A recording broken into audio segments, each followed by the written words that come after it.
Hello and welcome to Oz by Drone, the unplugged edition. Definitely very unplugged today. Hello and welcome. Thanks for joining us. We're only on YouTube today. For some reason, we're not going out to Twitter, Twitch, Facebook, and all of those other platforms that we normally see ourselves on. I don't know why that is, but that's just something that I'll troubleshoot maybe a little bit later today. So the plan today was to do something very, very different. What I had planned to do was to go flying live and have that come into Wirecast and all of that goodness and have Lloyd as my co-host on the side. But a few things went wrong. Number one, Lloyd as co-host, his internet died today. So congratulations. Welcome to Australia, Lloyd. I hope you enjoy being part of the third world of the internet. Number two, the weather outside. I had a look at my app that I use to decide about the safety of going flying on any particular day. I use UAV Forecast, so do go and check that out, uavforecast.com. And it initially had a number of factors that were saying, hey, it's not safe to fly now. A couple of things, possibility and chance of rain together with the number of satellites that are going to be visible today from the flying location. So both of those things were a little bit negative. So I did plan to go flying today. I didn't have any news ready, pre-prepared. So this is just a quick little say hello, give you an update on a few things. If anyone wants to come in, I put the link in the chat at the very top. If you want to come in, by all means, come and say hello. Bearing, if no one comes in, I'm only going to be here for a few minutes just to say hi. But let me now give some updates on a few topics. Number one, the volcano activity in the Philippines. So this is something that's close to me and personal to me, obviously with family over there. The good news is that the family cleanup of their property and getting everything back to normal is pretty much complete. That's done. Having said that, literally yesterday, there was some bigger than normal steam activity from that volcano happening, and that was very unusual. And there's a number of people suggesting that they think that the big eruption is coming anytime soon now. I don't know that I believe that yet. I've been looking at the numbers from the Philippines Government Science Organization. There's no headphones at Victorian Aerial Vision because I've got no one here with me today. It's just me. You can come and join in. You're welcome to, and then I'll put my headphones on. So yeah, in Taal volcano, I've looked at the data and I don't think there's something looking at the data, but the people on the ground who live close seem to say that there's something just around the corner. Speaking of what's just around the corner, I think today or tomorrow is where my family are taking the money that was raised through this channel and through Ken's channel and so on, and they're just doing aid and direct relief today. So I'm going to ask them to give me some video footage of that so that I can share it to you all next time. I do definitely want to share footage because I know that in Australia there's a lot of people who criticise some of the aid organisations in our country. For example, the Australian Red Cross is rumoured to be giving away only 30% of the money raised for the bushfires as immediate bushfire relief. But the problem is there are people who need that aid right now, and the word on the ground is that there's not enough available there right now. So in the context of the Philippines, I want to show that the people that have helped last week, that was very much appreciated. Again, if you do want to help out, there's the ability to go and do that via that PayPal account, if for those who've got PayPal. And I'll just put that address in here again. So that's help@albertos.ph. Any money raised will directly go to people in the Philippines. And just to be very, very crystal clear, the areas that are close to the evacuation center, close to the exclusion zone or in the exclusion zone, people are still locked out of their houses. People still can't go to work. People are still living on the courtesy of other people and or in evacuation centers. So there's a lot of help need over there. Anyone who wants to help, that PayPal address, help@albertos.ph. Or if you don't have access to PayPal, I discouraged people from doing super chats, but if you do a super chat here today, I'll make sure that what's left after YouTube get their 30%, I'll send that over as well. What else? So the volcano, the aid, we're going to take a video of that, as I mentioned. In terms of flying, like I said, today I wanted to go out and fly. When we come back next week, we've got a special guest. We're going to have James Tanner, who's from the Philippines. He's living in the Philippines right now. He'll be with us next week. He's done a lot of videos on his channel, and I'm just going to type the channel name, My PI Dream. I encourage you to go and check out that channel. It's a good way to go and find out what's happening over there with the volcano and the relief that people are sending over there. It's a really good video I saw today. Next one. So what I did plan to do today, though, was to go flying live and have it come into Wirecast and rebroadcast it out. Since we got James here next week, the week after that, I'll try and do that, work permitting, and we'll go fly live. You can tell me where to go, in a nice way, I hope. So it'll be live. I'll be on the internet. I'll be flying. And Steve Mack, thank you very, very much. 20 Canadian dollars. That will be 100% of that amount will go to the people in the Philippines. By the way, people who donated last week, they're already making up a kind of a banner with all of your names of everyone who donated, either your YouTube name or whatever was on the PayPal. And they're going to put that on a little banner behind when they're distributing food and other aid in the Philippines as a way of saying thank you and recognizing the people who contributed. So yeah, not next week, the week after, going to go fly live, weather permitting. And here's the challenge. During our regular show time, this time right now, anyone who's got a drone 2 weeks from now, who's in a time zone that allows them to fly legally, so I don't want you flying at night, but if you want to also send your video feed to us, we're going to include it in the show also, 2 weeks from now. That's the plan.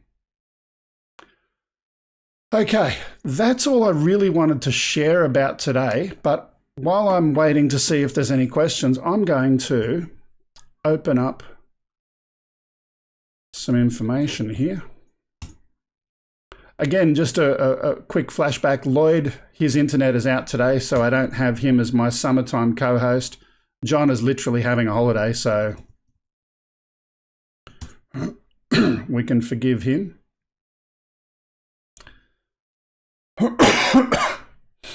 Just having a look at a few of the stories that we're in without formally doing the news today. Avoca Beach is going to, in Australia, in New South Wales, is going to have a drone in the sky, looking over at the water there. That's something that's obviously relevant to people in Australia. So Surf Lifesaving New South Wales are going to be looking at that. There's some rumours about DJI launching 3 new drones in 2020. The first one going to be the DJI Matrice 300 coming in February. This is according to Digital Camera World. There's another really interesting story of the Federal Aviation Administration in the US is investigating a crash at the University of Iowa, a drone crash that's happened over there. And this is a large-size fixed-wing aircraft. This is not a small little drone. This is a big piece of aviation machinery that's went and crash landed on someone's lawn, their front lawn, and there's wreckage left on the lawn. It'll be interesting to see what the cause of that was and what recommendations come out of that investigation. Just reading down a little bit more for any other ones. There was an interesting one in Lee County in Florida. There was a man who was wanted, and he was found hiding in an attic amongst the insulation and the... Okay. I am not sure if we're back yet. I pressed the button. Someone give me a thumbs up or some other signal letting me know that we're back on. I was just about to say, look, we're going to leave it for today. So, you know, I'll just say it was good chatting to those people here. We're back. Cool. Okay. If anyone wants to come on, I was about to post the link there it is. If you want to come and join, you're welcome to. Actually, you know what? Now that it restarted, it's probably not going to let you in now. In fact, it won't. So much for that idea. Rendezvous dashboard. Oh no, there we go. So if you do want to come in, you're more than welcome to quickly do that. If not, I'll see you next time. I'm going to leave the chat up for the usual play out music, and anyone who wants to contribute to via Super Chat, 100% of what's left after the YouTube 30% will go to the Philippines, and that's about all for today. So I'll put the music up. You can have a chat on the way out.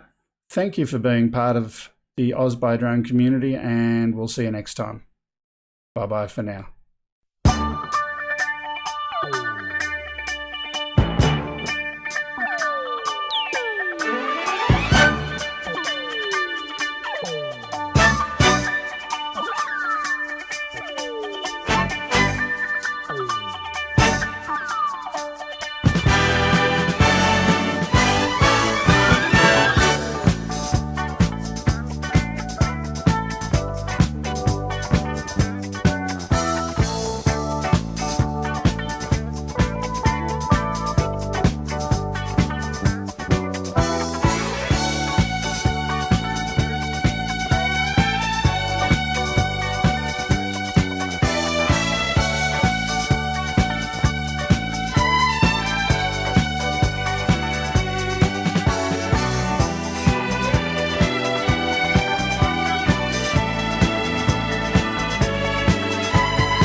Okay, ladies and gents, I notice we've still got a number of people here, and there was something I was going to do today, and I nearly forgot to do it, and that is totally unpatriotic, un-Australian of me, because this is the Australia Day weekend, after all.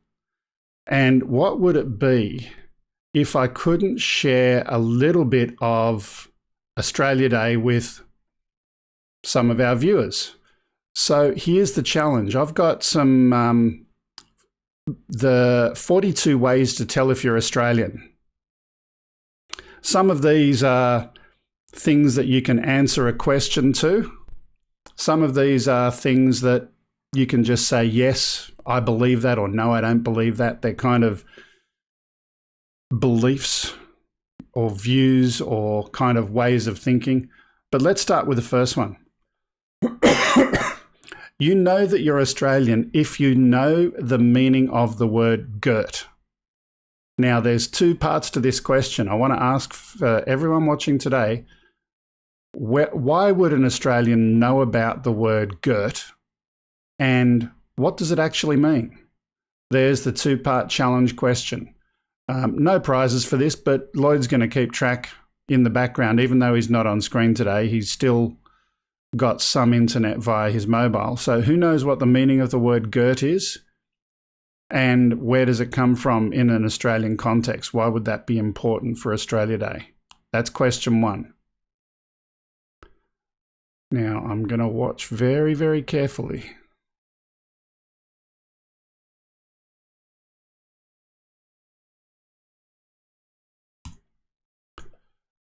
Name of an old Holden, Kiwi thinks. No, it's not the name of an old Holden.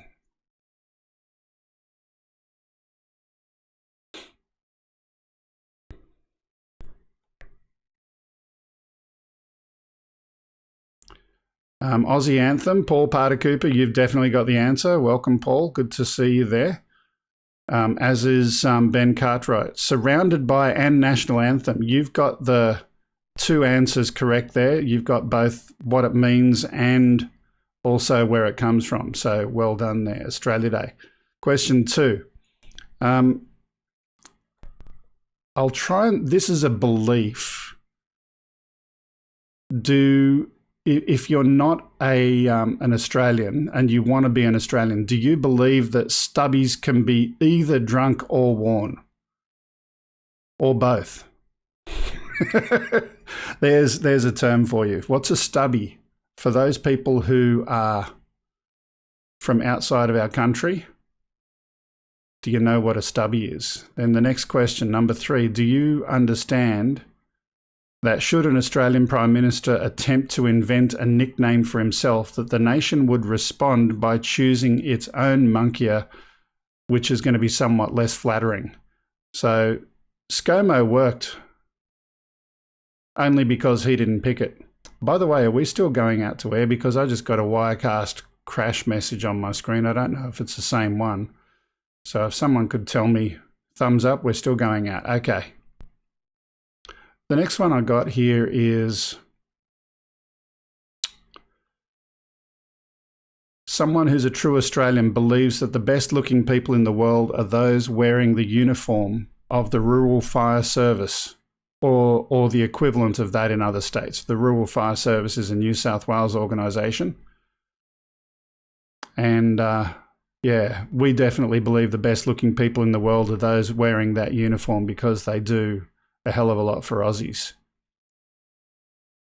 Yeah, still here. Good, good. Thanks, Olga and a drone. ScoMo. He didn't pick that name, so. The next one on the list, returning from overseas. If you're coming back to America, what do they call it? The border enforcement or whatever, TSA, that's what they call them. Our equivalent of the TSA, when you return from overseas, you expect to be brutally strip searched, just in case you're trying to sneak in not drugs, but fruit. In Australia, should you bring in something with a seed, that is the worst thing in the world. Number 6, if you're a real Australian, you make a bong out of your garden hose rather than use it for something illegal, such as, what would it be? Here's the question. If you're an Australian, if you're a real Australian, you'll know the answer to this question. You make a bong out of your garden hose rather than using it for something illegal, such as what? I'll let people answer that. That was question number 6. Does Lloyd know it? I've still got him in the background there. He has no idea. Border Security, great show.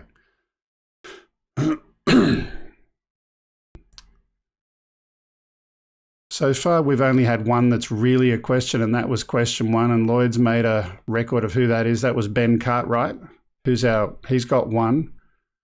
Ben Cartwright has question 2 correct as well. Watering your grass. It's actually illegal to water your grass with your hose in Australia because we have water restrictions. Whereas cutting a piece of your hose off it and using it to make a bong, even though theoretically the use of a bong is not necessarily a good thing, it's still legal to cut your hose and make one. So that's legal, but watering your grass is not legal in Australia. So there you go.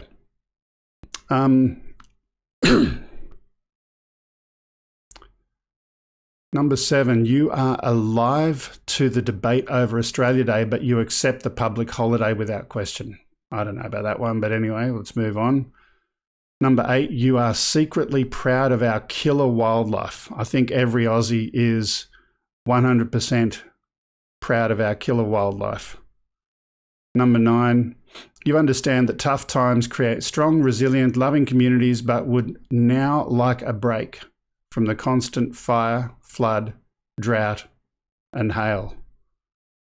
This last week, it's absolutely crazy. We had hail on the lawn of the equivalent of our parliament over in Canberra.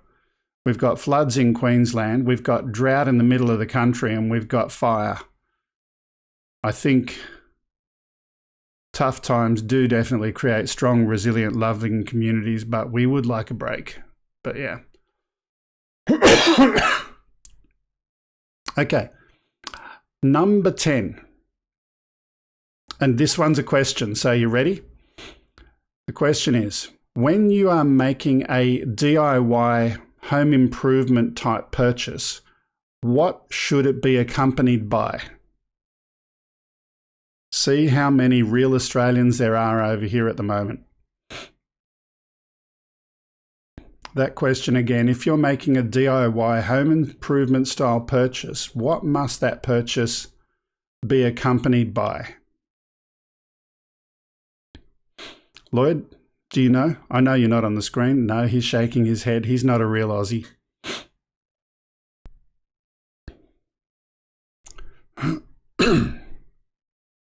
It should be accompanied by a wife, says Drone Shots. No, that's not it. There we go. Victorian Aerial Vision, you're half right. A sausage, of course, from Bunnings. A sausage and a slice of bread, sausage sandwich. Every time you go to Bunnings, which is our equivalent of Home Depot, they have charities outside raising money for their, whatever it is for their charity, and they're selling sausage sandwiches. Bunnings provide the tent and the facilities, the barbecue. They go and buy their own meat in a bun, and they actually get it from Bunnings. I think they've got a contract with someone to go and make it easy for them. So that's pretty cool. Number 11, you were taught on your grandparents' knee that all the banks are bastards, and you've now got the proof. Now, that one actually comes out of our Royal Commission. We had a Royal Commission into the banks in Australia, and they were doing some pretty shady things, and they're getting a bit of a spanking at the moment. Now, the next one, you believe the best tourist attractions are housed within what? Now, there are 3 correct answers in this, and let's see if people have got an answer to these. These are big somethings. while we're there, I'm just going to have a look who got the last one. Victorian Aerial Vision, I hope you've got 1 point for him there, Lloydie. Metro Drones, thank you for that. That's going to go 100% to the Philippines, or at least after the YouTube 30%, whatever's left, I'll send it over there. And Metro, your name will go up along with the one we had a little while ago from Steve Mack. Your name will go up on the big banner behind when we're giving away that food, just to say thank you. Big Pineapple, that is one. It wasn't one of the correct ones that I wanted. What else have we got? The Big Banana, the Big Pineapple, and the Big Prawn. Ben Cartwright, are you reading the same article that I'm reading? You're getting too many right. Okay. Number 13. You are Aussie if. You are Aussie if you bitterly criticise the media for its constant and intrusive stories about the British royal family and then find yourself reading every word about Harry and Meghan. You don't like it, but you got to watch it. You're Aussie if you believe the most patriotic way to vote at election time is wearing a swimming costume. So going down and voting while you're in your budgie smugglers. I don't know about that one, but you know that the British feel superior to us and you find yourself increasingly perplexed as to why.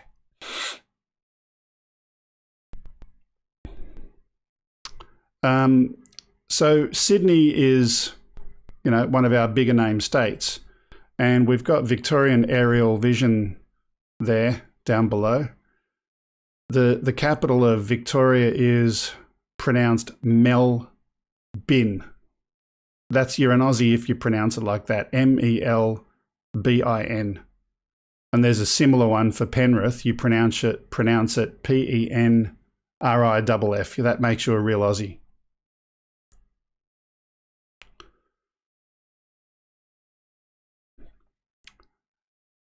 Thank you, 400 AGL. That will also go to the Philippines.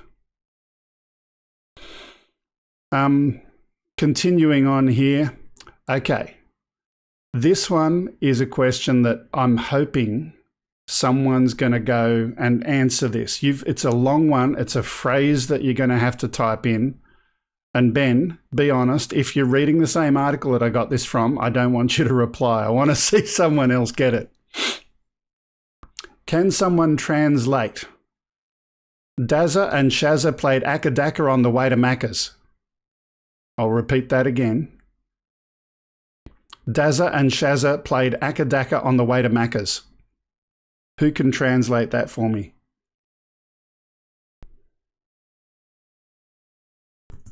While we're waiting for an answer to that, I just thought I'd share who was our top talker from last week. Who's the big mouth of the week?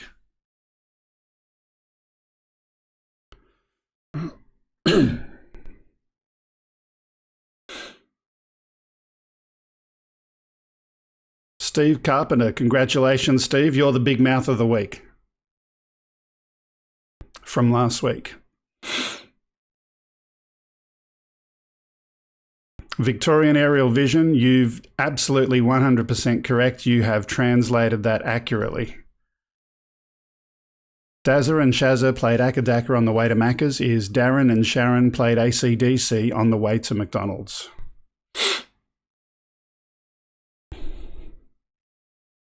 The next one, you understand that Wagga Wagga can be abbreviated to Wagga, but Woi Woi cannot be called Woi.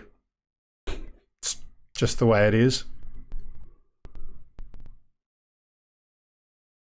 Greg, that's easy. It's Lloydie. Okay. Okay. That was your version of a translation for that.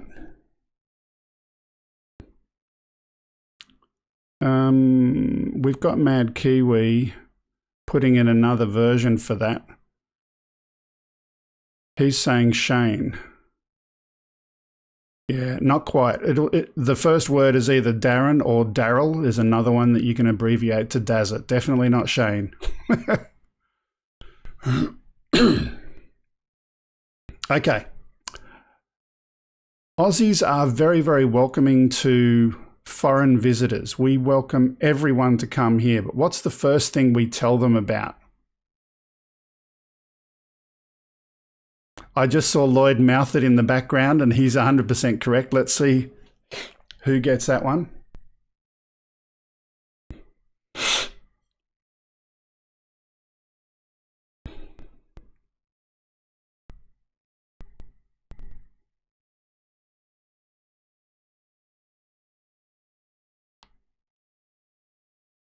Australians are very welcoming of, there we go, Victorian aerial vision drop bears.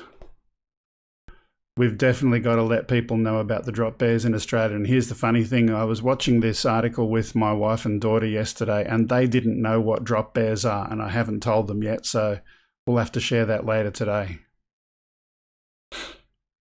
Australians. A true Australian is staunch in our defence of us. Okay. I don't know if we're back. Someone give me a thumbs up, Lloyd, when you can see that we're back. Hopefully it should be any moment now. Got a circle, so we must be good. A true Australian is staunch in their defence of Australian-owned enterprises, but you can't resist buying truckloads of imported crap. It's true, sorry.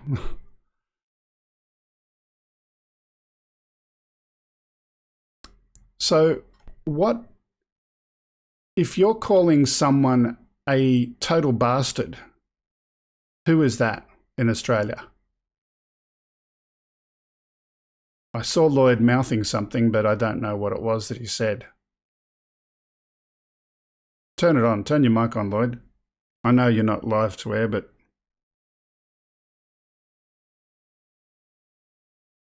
A friend or a mate? Yeah. You call your best friend a total bastard. But someone you truly despise is a bit of a bastard. Anyway, moving on. You wonder why, given the amount of cash thrown around at election time, none of it is ever hitting you. They have pork barreling, as we call it over here. Do they use that term in America, pork barreling? No? Yeah.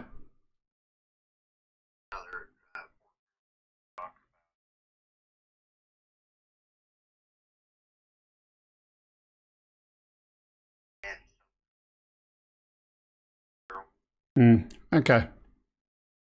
Over here, it's pork barreling is when politicians...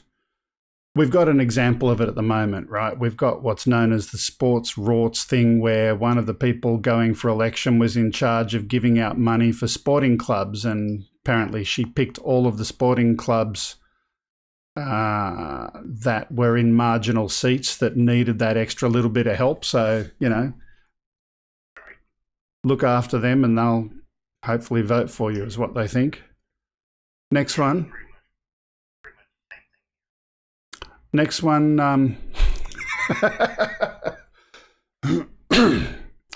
When you hear the phrase from an American citizen that roots for his or her team, you wonder how often and with whom. That makes you a real Australian.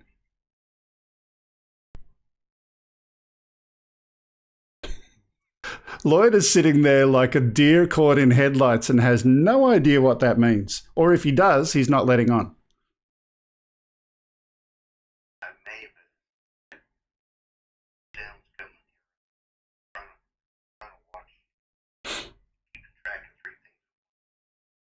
Okay. Yeah, Ben fully understands what it is I'm talking about there.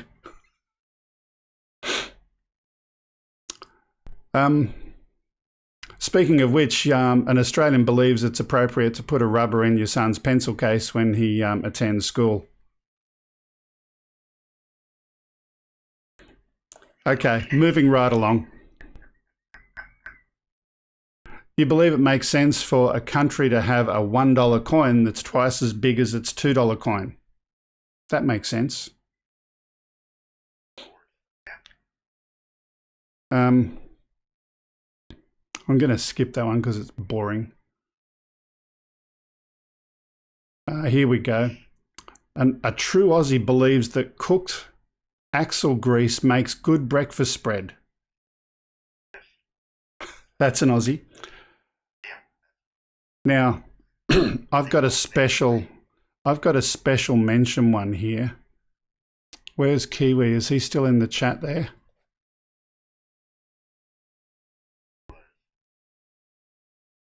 Mad Kiwi. Can't see him. Oh, there we are. Mad Kiwi. A true Aussie believes that all famous Kiwis are actually Australian until they stuff up, at which point they revert to being Kiwis. Yeah. A hamburger isn't a hamburger without beetroot on it. That's true Aussie. You know that certain vulgar words must be, by law, shouted out during any rendition of the Angels song, Am I Ever Gonna See Your Face Again? Do you know that song? No. Now, if the first person to put in the words with appropriate censorship in the chat wins that. Am I ever going to see your face again? What goes in there after that?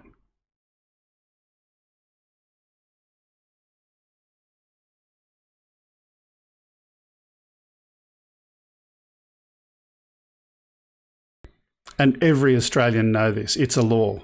You cannot sing that song without these words in there.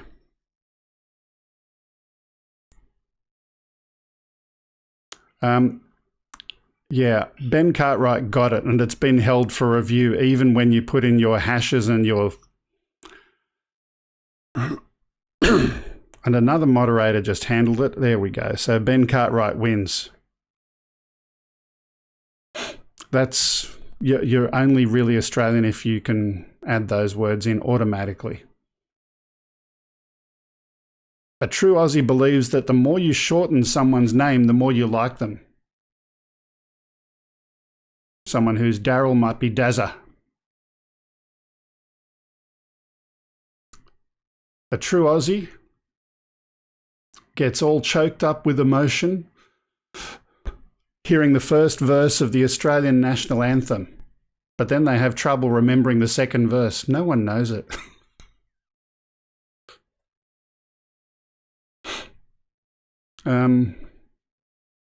When you retire, your aim is to enjoy some lifestyle. An Australian word which roughly translates as Chardonnay. Don't know about that one. There's only a few more, up to 36 out of 42. Who's winning, Lloyd? What's the score check?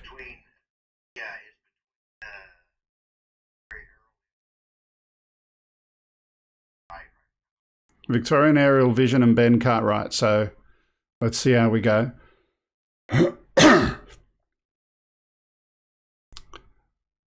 Okay, and a true Australian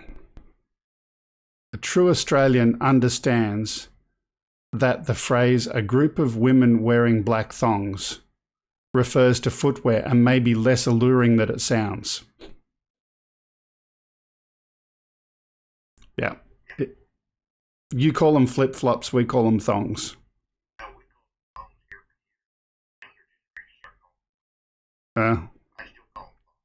Okay. You know that whenever the tourist books say, you know that no matter what the books say, no one in Australia really uses the word cobber. True. By the way, Victorian Aerial Vision, you can't shorten Greg. Well, my actual legal name is Gregory, so they actually have shortened it already. Moving on, you believe as an article of faith that every important discovery in the world was made by an Australian and then sold off to the Yanks for nothing.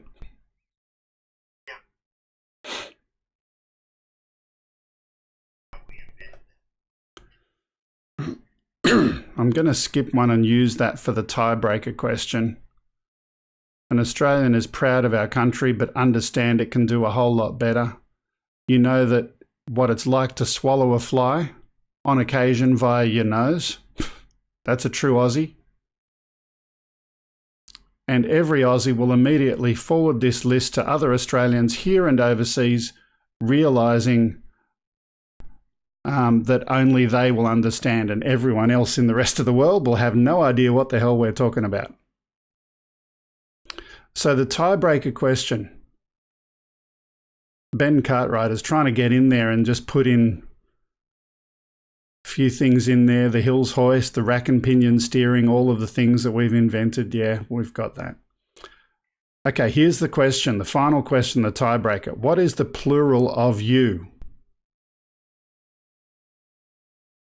And it's between Ben and Victorian Aerial Vision. Yeah.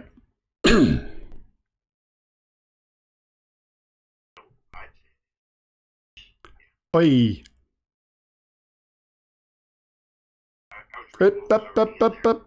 It's just come up to me. There we go. I got Victorian Aerial Vision first.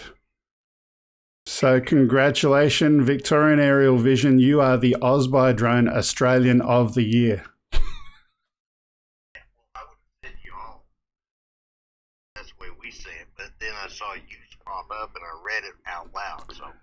G'day, yous. How yous doing? Okay. Look, that was just a little bit of fun and frivolity for Australia Day, which is tomorrow. And this is a long weekend for us. So we've got Monday to recover. On a positive note, it's been raining a bit down here, which is good. So hopefully that will continue and help our firefighters wherever they may be. Lloyd, for the moment, says goodbye and apologises because his internet has been flaky. We've got him up on this messenger, but now I don't know what he's showing on the screen.